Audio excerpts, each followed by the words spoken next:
বাম আমলের থেকেই শিল্পরা এখান থেকে চলে গেছে। বহু মানুষ চেয়েছিলেন মোদি টাটার প্রজেক্টকে সমর্থন করুন এবং যাতে একটা মেসেজ যায় মানুষের কাছে যে বিজেপি এলেও সিপিএমের মতোই আচরণ করবে। নরেন্দ্র মোদী সেই ট্র্যাপে, সেই ফাঁদে পা দেননি। এটা তিনি বাস্তববাদী একজন রাজনীতিবিদ বলেই সম্ভব। মমতা যে প্রধানমন্ত্রী হতে পারলেন না আর মোদি যে প্রধানমন্ত্রী হলেন, এর একটাই কারণ, মমতার অভিজ্ঞতা মোদির অভিজ্ঞতায় খুব একটা তফাৎ নেই। মমতার 70 বছর বয়স, মোদির 75 বছর বয়স। মমতা কেন্দ্রীয় স্তরে বড় মন্ত্রিত্ব সামলেছেন, দীর্ঘদিন ধরে রাজনীতিতে আছেন। তিনি যে প্রধানমন্ত্রী হলেন না, মোদি যে প্রধানমন্ত্রী হলেন মানুষের রায়ের একটাই কারণ, এই যে ম্যানুফ্যাকচারিং ইউনিট তৃণমূল আনতে পারেনি, তার একটা বড় কারণ হচ্ছে তৃণমূলের জমি নীতি। তারা জমি নিতে অপারগ। মোদিকে গোবাক কারা দেখিয়েছেন? যারা আশঙ্কা করেছিলেন যে আজকে এটা হচ্ছে জমি উদ্ধার কমিটি না, সেই সময় সিঙ্গুর আন্দোলনের সময় যেটা হয়েছিল, এরা আশঙ্কা করেছিলেন সম্ভবত আবার জমি অধিগ্রহণের পথে হাঁটবে সরকার, বিজেপি যদি আসে। মমতা বন্দ্যোপাধ্যায় একজন মহিলা মুখ্যমন্ত্রী হয়ে বারবার ধর্ষণকে পরোক্ষে সমর্থন করেছেন। যখন দুর্গাপুরে ধর্ষণ হচ্ছে, মমতা বলছেন যিনি ধর্ষিতা তিনি রাতে কেন বাইরে বেরিয়েছিলেন। আজকে একজন মহিলা সাংবাদিক যখন নিগৃহীতা হচ্ছেন বহরমপুরে, একটা মব তাকে চেস করছে, মমতা প্রশ্ন করছেন মবের মধ্যে তিনি গেছিলেন কেন। অর্থাৎ তিনি ধর্ষণ, তিনি তাদের শ্লীলতাহানিকে সমর্থন করছেন। অর্থাৎ ধর্ষকদের মুখ্যমন্ত্রী হয়ে গেছেন মমতা বন্দ্যোপাধ্যায়। আজকে মমতা বন্দ্যোপাধ্যায়ের বাংলার মাটি মানুষের মুখ্যমন্ত্রী। তো বদল নয় বদলা চাই মমতা বলেছিলেন, বদল বাংলায় এসছে, সেটা মমতা বন্দ্যোপাধ্যায়ের বদল। মমতা বন্দ্যোপাধ্যায় কখন যে দিদি থেকে শুধু পিসি হয়ে গেছেন, কখন বাংলার সাধারণ মানুষের মুখ্যমন্ত্রী থেকে ধর্ষকদের মুখ্যমন্ত্রী হয়ে গেছেন, সেটা তিনি সম্ভবত নিজেও জানতে পারেননি। মমতার এই পরিবর্তন দেখেই বাংলার মানুষ পরিবর্তন চাইছে। মমতা দল ধরে রাখতে এই দুর্নীতিকে প্রশ্রয় দিয়েছেন, সেই জন্য সিন্ডিকেট রাজকে প্রশ্রয় দিয়েছেন। দুর্নীতির ফলে তার জনসমর্থন কমেছে। তখন জনসমর্থন কি করবেন তিনি? বাংলাদেশ থেকে অবৈধ অনুপ্রবেশকারীদের এনে ভোটার করে ভোটে দেওয়ার চেষ্টা করেছেন। যখন এই অবৈধ ভোটারদের নাম কাটা দেওয়ার একটা সম্ভাবনা তৈরি হচ্ছে, তখন তৃণমূল এত আতঙ্কিত হয়ে উঠেছে। তারা বুঝতে পেরেছে তাদের জয়টা অবৈধ ভোটারদের ভোটে। অবৈধ ভোটারদের নাম ভোটার লিস্ট থেকে সরে গেলে তৃণমূল ধুয়ে মুছে সাফ হয়ে যেতে পারে। এই আশঙ্কা তাদের তারা করছে। যে মুখ্যমন্ত্রী একটি সম্প্রদায়ের মানুষকে বলেন ওরা দুধেল গরু, ওরা লাথি মারলেও সেটা সহ্য করতে হবে, তারা কতটা অসম্মান একটা সম্প্রদায়ের মানুষের জন্য সেটা তারা উপলব্ধি করছেন। তাই হিন্দু মুসলমান ঐক্যবদ্ধভাবে একই বৃন্তে দুটি কুসুম হিন্দু মুসলমান রুখে দাঁড়িয়েছেন এই মমতার দুষ্কৃতী রাজের বিরুদ্ধে। এই দুষ্কৃতী রাজের বিরুদ্ধে হিন্দু মুসলমানের ঐক্যবদ্ধভাবে রুখে দাঁড়ানো দেখেই ভয় পেয়ে গেছে তৃণমূলের দুষ্কৃতীরা। তারা তৃণমূল করে রোজগার করার জন্য। বহু মানুষের যদি তৃণমূল ক্ষমতায় চলে যায়, তাদের রোজগার বন্ধ হয়ে যাবে। তারা রোজগারই করছে তৃণমূল করার জন্য। তারা বিভিন্ন জায়গায় চাকরিও করছে, পেশাও করছে। আপনার সাংবাদিক পেশাই আছেন, কত এডিটারের চাকরি চলে যাবে তৃণমূল চলে গেলে। ভয় পাচ্ছেন তারা ভয় পাচ্ছেন চাকরি চলে যাবে। যারা এইসব রিয়েল এস্টেট ব্যবসায়ী, যারা প্রমোটার, তাদের অনেকের ব্যবসা বন্ধ হয়ে যাবে তৃণমূল চলে গেলে। যারা এইসব সিন্ডিকেট চালান, তাদের রোজগার বন্ধ হয়ে যাবে। ভয় পাচ্ছেন তাই তারা রুখে দাঁড়ায়। প্রধানমন্ত্রী মোদীর জনসভায় একাধিক মানুষকে দেখা গেল টাটার কারখানার একটা মডেল তারা তৈরি করে নিয়ে এসেছিলেন, কিন্তু প্রধানমন্ত্রী মোদী টাটার কারখানা সংক্রান্ত তেমন কোনো কথা তিনি বললেন না। কোথাও গিয়ে কি সেই সমস্ত মানুষ যারা কারখানার কথা বলবেন মোদী সেই উদ্দেশ্যে এসেছিলেন, তারা কোথাও গিয়ে কি ক্ষুণ্ণ হলেন? দেখুন, টাটার যে কারখানা, সেই কারখানা সম্বন্ধে সুপ্রিম কোর্টের রায় আছে যে সিপিএম গভর্নমেন্ট, বামফ্রন্ট গভর্নমেন্ট অবৈধভাবে জমি অধিগ্রহণ করেছেন। প্রধানমন্ত্রী, যেখানে ভারতবর্ষের প্রধানমন্ত্রী, বিজেপির নেতা হওয়ার পাশাপাশি, তিনি কখনো টাটার কারখানা ফিরিয়ে আনবো যে জমি অধিগ্রহণে প্রশ্ন আছে, এই কথা বলা তার পক্ষে মুশকিল। এটা বুঝতে হবে। প্রধানমন্ত্রী যেটা বলেছেন যে তৃণমূলের জঙ্গল রাজের জন্য এবং তৃণমূলের তোলাবাজির জন্য, যে সিন্ডিকেট রাজের জন্য এখানে শিল্পায়ন হচ্ছে না। যদি তৃণমূল সরে যায়, সিন্ডিকেট রাজের পতন হবে। তাহলে এই বাংলাদেশ থেকে অবৈধ অনুপ্রবেশকারীদের আইডেন্টিফাই করে তাদের ফেরত পাঠানোর ব্যবস্থা করবে সরকার, এবং সেখানে যেটা ব্যাহত হচ্ছে কাজটা, এবং তার ফলে শিল্পায়ন অটোমেটিক্যালি হবে। সুতরাং এর মধ্যে যে টাটাই শুধু আসবে না, অন্যান্য শিল্পপতিরাও সেই আস্থাটা ফিরে পাবে যদি আজকে সিন্ডিকেট রাজ, জঙ্গল রাজের মতো ঘটনাগুলি না হয়, বিনিয়োগ করা। অর্থাৎ তিনি শিল্পায়নেরই বার্তা দিয়েছেন। কিন্তু শিল্পায়ন মানে তো শুধু টাটার প্রজেক্ট নয়। বুদ্ধদেব ভট্টাচার্যের সবেধন নীলমণি ছিল টাটার প্রজেক্ট, কারণ বাম আমলের থেকেই শিল্পরা এখান থেকে চলে গেছে। আপনি যদি দেখেন, জ্যোতিবাবু 1977 সালে মুখ্যমন্ত্রী হওয়ার পর থেকে সিপিএম একদিকে যেমন ভূমি সংস্কারের কাজ গ্রামের দিকে করেছে, যেমন লোকাল গভর্নেন্স অর্থাৎ পঞ্চায়েতি রাজ সুদৃঢ় হয়েছে, এর পাশাপাশি শহরাঞ্চলে কিন্তু শিল্পরা বাংলা ছেড়ে চলে গেছে। এর একটা বড় কারণ মনে হয় সরকারি মদতে জঙ্গি শ্রমিক আন্দোলন, আরেকটা হচ্ছে শিল্প বিরোধী একটা ভাবমূর্তি বামপন্থীদের। এই শুরুয়াতটা জ্যোতিবাবুর সময় থেকেই হয়েছিল। বুদ্ধদেব সেটাকে ফিরিয়ে আনতে চেয়েছিলেন, যে কংগ্রেস আমলে যে শিল্পগুলো ছিল সেগুলোকে ফিরিয়ে আনার জন্য তিনি চেষ্টা করেছিলেন, এবং সেখানেই টাটার প্রজেক্ট। কিন্তু মুশকিল হলো যে পদ্ধতিতে তিনি টাটার প্রজেক্টটা করতে গেছিলেন সেটা সুপ্রিম কোর্ট রায় দিয়েছে, শুধু মানুষ রায় দেয়নি, বাংলার মানুষ তো রায় দিয়েইছে যে বাম সরকার এখান থেকে চলে গেছে। সুপ্রিম কোর্ট রায় দিয়েছে জমি অধিগ্রহণ সেটা ছিল বেআইনি, একবারে স্পষ্ট রায়। এবং এটা একটা বড় প্রশ্ন তুলে দিয়েছিল টাটার প্রজেক্টকে। তবে কি শিল্প তৈরি করার জন্য উর্বর জমি, ফসলি জমি চাষিদের সরকার অধিগ্রহণ করে নেবে? একটা টাটা হলে তো আরও অন্য জমি অধিগ্রহণ হতো। এই কারণেই বামফ্রন্ট হেরে গিয়েছিল। বহু মানুষ চেয়েছিলেন মোদি টাটার প্রজেক্টকে সমর্থন করুন, এবং যাতে একটা মেসেজ যায় মানুষের কাছে যে বিজেপি এলেও সিপিএমের মতোই আচরণ করবে। নরেন্দ্র মোদী সেই ট্র্যাপে, সেই ফাঁদে পা দেননি। এটা তিনি বাস্তববাদী একজন রাজনীতিবিদ বলেই সম্ভব। রাজনাথ সিং এবং মমতা বন্দ্যোপাধ্যায়ের একটি ছবি বেশ কিছুদিন ধরে এই মোদির সবার আগে বেশ কিছুদিন ধরেই ভাইরাল হচ্ছে। বলা চলে তৃণমূলের যে আইডি সেল তাদের তরফ থেকে ভাইরাল করা হচ্ছে। কোথাও গিয়ে কি নরেন্দ্র মোদী তাদের এই ফাঁদে পা না দিয়ে এইটা বলার থেকেও বেঁচে গেলেন যে যারা বলেছিল, যারা তাড়িয়েছিল, যেটা তৃণমূলের থেকে বারবার বলা হচ্ছে যে তৃণমূল এবং বিজেপি সমর্থনে টাটাকে এখান থেকে তাড়ানো হয়েছিল, সেই বিজেপি আবার বলছে টাটাকে এখানে ফেরত আনবে। এই যে দ্বিপাক্ষিক আলোচনা, এখান থেকেও কি নরেন্দ্র মোদী বেঁচে গেলেন? না না, বিজেপি তো জমি আন্দোলন, মমতার নেতৃত্বে যে জমি আন্দোলন হয়েছিল তাকে সমর্থন করেছিল একবার স্পষ্টভাবে। রাজনাথ সিং সেই জন্যই মমতার ধর্নামঞ্চে ছিলেন। এখন যদি স্থানীয় নেতারা বলেন না তারা সমর্থন করেননি, তারা ইতিহাস জানেন না, তাহলে অথবা সত্যের অপলাপ করছেন। খুব স্পষ্টভাবে সমর্থন ছিল, এবং জনগণও সেই আন্দোলনকে সমর্থন করেছিল। নাহলে 2011 সালে পরিবর্তন আসতো না। পরিবর্তনের অর্থ সিপিএম আমলকে ফিরিয়ে আনা নয়। বিজেপির মুখোশে সিপিএমরা আবার ক্ষমতায় বসুক কোনো মানুষই চাইবে না। কিছু সিপিএম মাইন্ডেড মানুষ যারা আজ বিজেপির পতাকা তলে একত্রিত হয়েছে, তারা নরেন্দ্র মোদীকে ফাঁদে ফেলতে চেয়েছিল এই টাটার প্রজেক্ট দিয়ে। তারা এই কথা বলার পর তারা মানুষের মধ্যে প্রচার করতো, দেখুন মোদী সিপিএমের ভাষায় কথা বলছেন, মোদী বুদ্ধদেব ভট্টাচার্যের সেই জমি অধিগ্রহণের পদক্ষেপটাকে সমর্থন করছেন, যেটা নরেন্দ্র মোদী কখনই করেনি। সানন্দে যে টাটার প্রজেক্ট হয়েছিল সেখানে কিন্তু কোনো জমি আন্দোলন হয়নি, সেখানে কিন্তু তেফসলি জমি ওইভাবে অধিগ্রহণ করা হয়নি। তফাৎ আছে, তফাৎটা এই যে একটা জায়গায় তেফসলি উর্বর জমি জোর করে অধিগ্রহণ করে কারখানা করার চেষ্টা করেছিল, যার বিরুদ্ধে প্রতিহত হয়েছিল মানুষ, নেতৃত্ব দিয়েছিলেন মমতা বন্দ্যোপাধ্যায়, সমর্থন দিয়েছিল বিজেপি। আর গুজরাটে মানুষ স্বতঃস্ফূর্তভাবে জমি দিয়েছে, উর্বর জমি ছিল না, এবং সেখানে টাটার ফ্যাক্টরি হয়েছে, ন্যানো হয়নি, অন্য কারখানা, অন্য ফ্যাক্টরি হয়েছে। দ্বিতীয়ত, গুজরাট কিন্তু একটা সবেদন নির্মণি ন্যানোর ওপর ডিপেন্ডেন্ট ছিল না। মোদী নেতৃত্বে আসার পর, মুখ্যমন্ত্রী হওয়ার পর একাধিক বিনিয়োগ গুজরাটে এসছে, সারা ভারত থেকে বিনিয়োগ গুজরাটে এসছে, সারা বিশ্ব থেকে বিনিয়োগ গুজরাটে এসছে। গুজরাট একটা শিল্প তালুক হয়ে উঠেছে, একটা বড় শিল্প কি বলবো, একটা সেন্টার অফ ইন্ডাস্ট্রিয়ালাইজেশন হয়ে উঠেছে, যেটা অতীতে মহারাষ্ট্র ছিল, গুজরাট সেই দিকে হয়ে উঠেছে। এবং সেই জন্যই মোদীর উত্থান প্রধানমন্ত্রী হিসেবে। মমতা যে প্রধানমন্ত্রী হতে পারলেন না আর মোদী যে প্রধানমন্ত্রী হলেন, এর একটাই কারণ, মমতার অভিজ্ঞতা মোদীর অভিজ্ঞতায় খুব একটা তফাৎ নেই। মমতার 70 বছর বয়স, মোদীর 75 বছর বয়স। মমতা কেন্দ্রীয় স্তরে বড় মন্ত্রিত্ব সামলেছেন, দীর্ঘদিন ধরে রাজনীতিতে আছেন। তিনি যে প্রধানমন্ত্রী হলেন না, মোদী যে প্রধানমন্ত্রী হলেন মানুষের রায়ের একটাই কারণ, টাটার এই প্রকল্পটা। এই টাকার প্রকল্প বাস্তবায়নের মধ্যে দিয়ে মোদী দেখিয়ে দিলেন মুখ্যমন্ত্রী হিসেবে যে আজকে তিনি শিল্পায়নের পথে দেশকে নিয়ে যেতে পারেন। আজকে ভারতবর্ষের দিকে তাকান, ভারতবর্ষে বৃদ্ধির হার কিন্তু বিশ্বের সর্বোচ্চ। এমন একটা সময় যেখানে ডোনাল্ড ট্রাম্পের ট্যারিফের ফলে ভারতের অর্থনীতি অন্যান্য দেশের অর্থনীতির মতোই আক্রান্ত, সেখানে দাঁড়িয়েও ভারত সর্বোচ্চ বৃদ্ধির হার করছে। কিন্তু শুধু সেখানেই গল্পটা শেষ হয় না।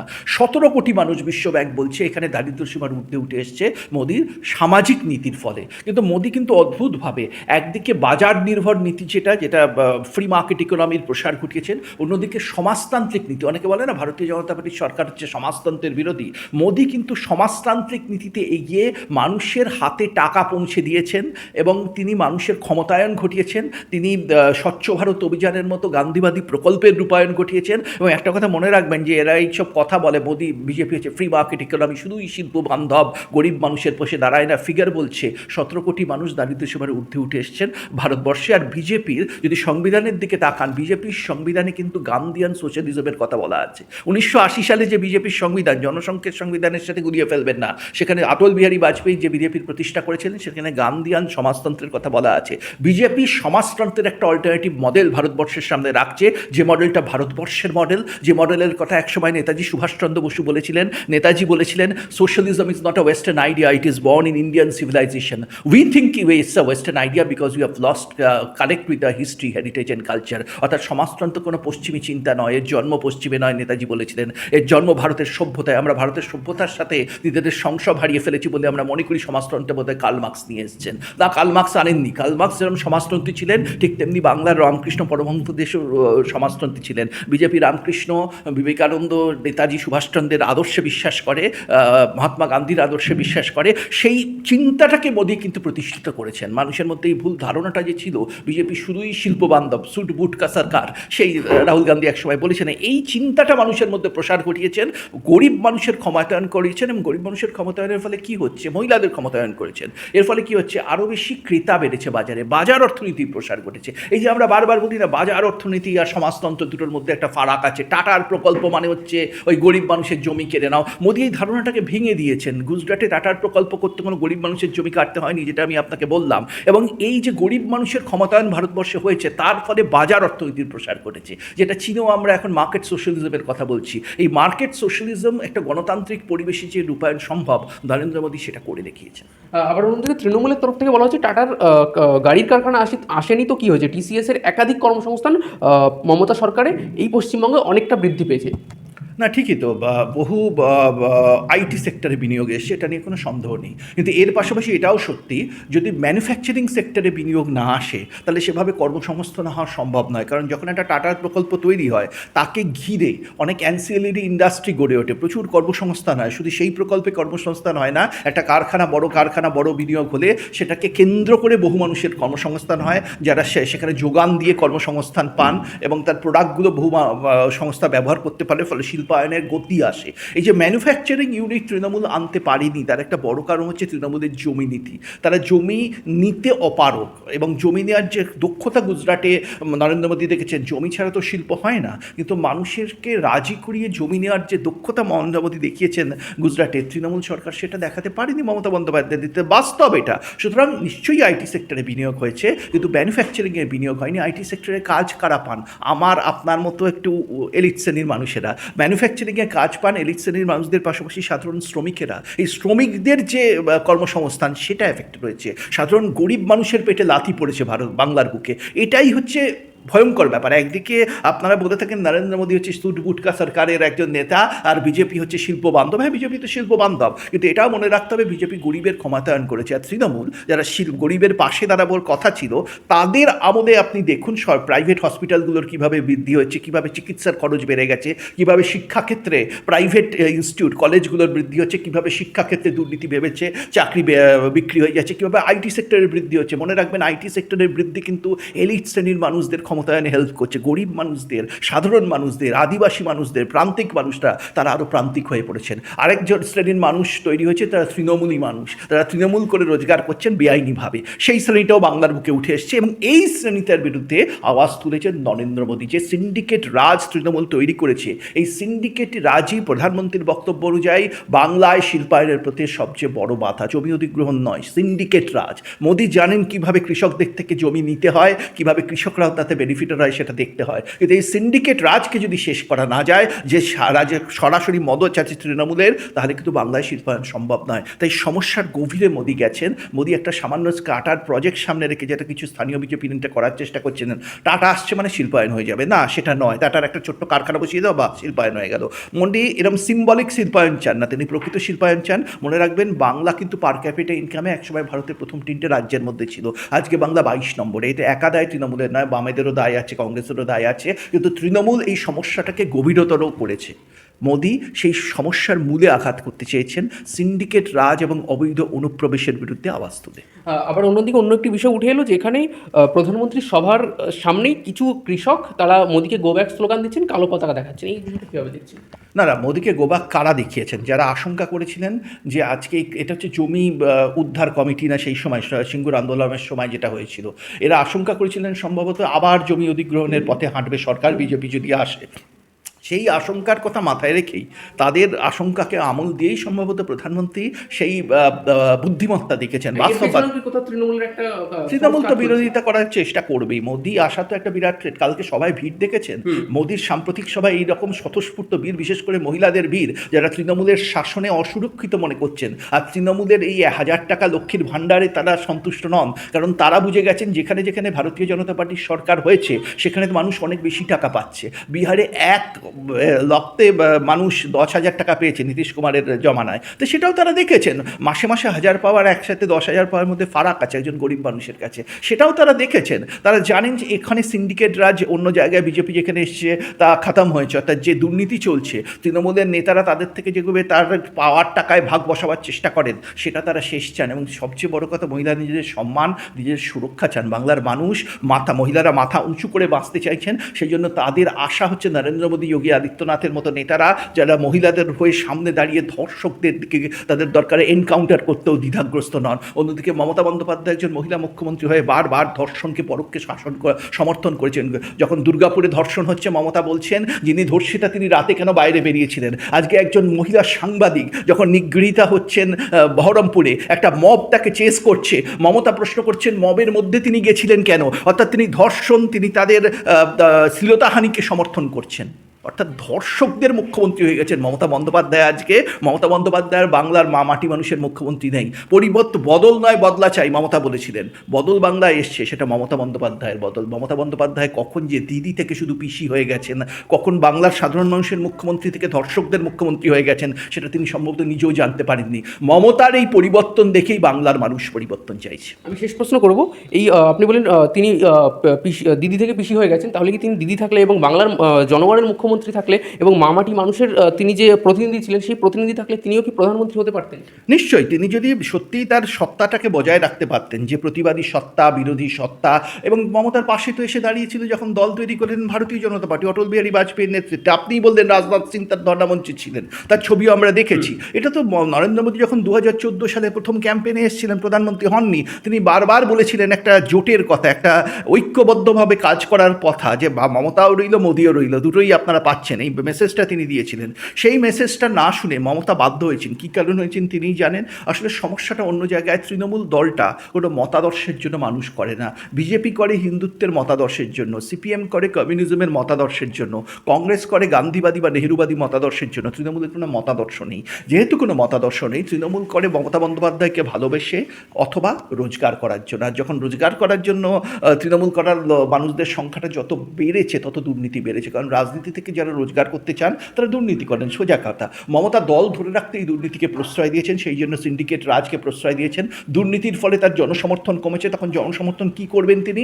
বাংলাদেশ থেকে অবৈধ অনুপ্রবেশকারীদের এনে ভোটার করে ভোটে দেওয়ার চেষ্টা করেছেন। এই যে আমরা বলি না যে 19 সালে 34 থেকে 22-এ তৃণমূল নেমে এলো, আবার 21-এ ঘুরে দাঁড়ালো, 24-এ ঘুরে দাঁড়ালো। এই ঘুরে দাঁড়ানোটা সম্ভবত ভবিষ্যতে হয়তো বেরোবে, এটা বাংলাদেশি অবৈধ অনুপ্রবেশকারীদের ভোটে বা অবৈধ ভোটারদের ভোটে। ঠিক এই কারণে এসআইআর যখন হচ্ছে, যখন এই অবৈধ ভোটারদের নাম কাটা দেওয়ার একটা সম্ভাবনা তৈরি হচ্ছে, তখন তৃণমূল এত আতঙ্কিত হয়ে উঠেছে। তারা বুঝতে পেরেছে তাদের জয়টা অবৈধ ভোটারদের ভোটে। অবৈধ ভোটারদের নাম ভোটার লিস্ট থেকে সরে গেলে তৃণমূল ধুয়ে মুছে সাফ হয়ে যেতে পারে, এই আশঙ্কা তাদের তারা করছে। আর এই অবৈধ ভোটারের উপর নির্ভরতা, বারবার বলছি, মমতাকে দুর্নীতির জন্য তিনি জনসমর্থন হারিয়েছেন। হিন্দুদের মধ্যেও হারিয়েছেন, মুসলমানদের মধ্যেও হারিয়েছেন। যখন চাকরি চুরি হয়, যখন রান্নার চাল চুরি হয়, তখন হিন্দুরাও এফেক্টেড হয়, মুসলমানরাও এফেক্টেড হয়, সমস্ত শ্রেণীর। আজকে দেখুন ওখানে মালদায় একজন নেত্রী, তিনি কংগ্রেসে আবার ফিরে গেলেন। যদি মুসলমানদের মধ্যে জনসমর্থন থাকতো, তিনি ফিরে মৌসম বেনজির নূর ফিরে যেতেন। আজকে হুমায়ুন কবির মুর্শিদাবাদে তিনি এমন একটা পরিস্থিতি তৈরি করলেন, তাকে দল বহিষ্কার করতে বাধ্য হলো। যদি মুসলমানদের মধ্যে মমতার জনসমর্থন থাকতো, সেটা করতে তিনি পারতেন।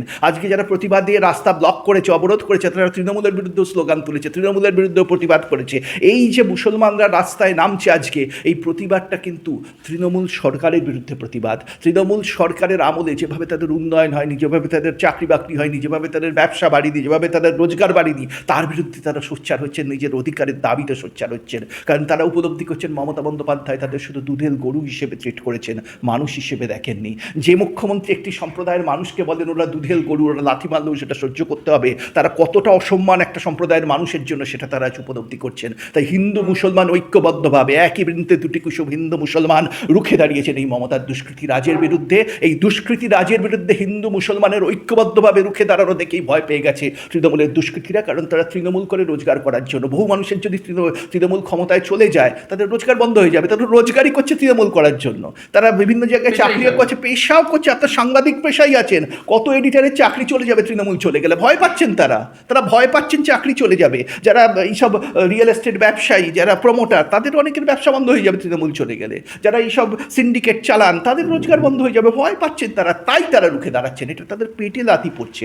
এই লড়াইটা কিন্তু তৃণমূল বিজেপির লড়াই নয়, এটা বাংলার সৎ সাধারণ হিন্দু মুসলমানের সাথে তৃণমূলের দুষ্কৃতীদের লড়াই, এটা মানুষ উপলব্ধি করেছেন। তাই এই লড়াইটা বাংলার ভবিষ্যৎ ঠিক করতে চলেছে। 2026-এই ঠিক হয়ে যাবে বাংলা বাংলাদেশের মতো একটা রাউত সোসাইটি হয়ে যাবে, না আবার মহারাষ্ট্র গুজরাটের মতো একটা সমৃদ্ধ রাজ্য হয়ে উঠবে।